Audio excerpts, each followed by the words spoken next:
got this new the snap circuits for Christmas, and I'm gonna show you how to build Hey,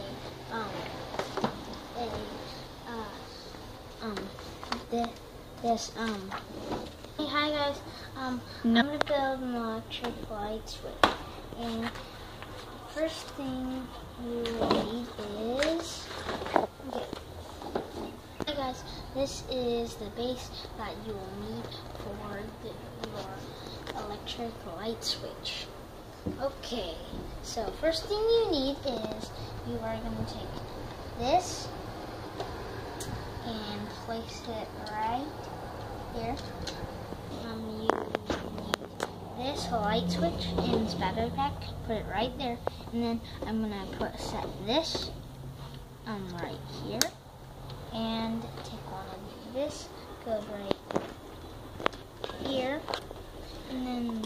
No, actually, it goes like this, buddy. Then you take this. Are you looking at the instructions? Because it actually goes right here. And you need 4 of these blue 2 pieces right here.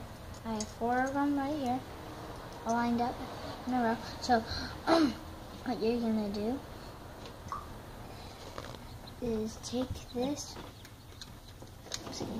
Let me need to move it closer. These go right here, and put that one here, and then you take 2 of these and stick them right here, and here, and then the next thing, take that, set it right there, and then put that down right here. Put that down right there, and there you go. Is that the whole thing? Oh, cool. Turn it off again. Turn on. Nice. And the light turns on. That's awesome. Bye.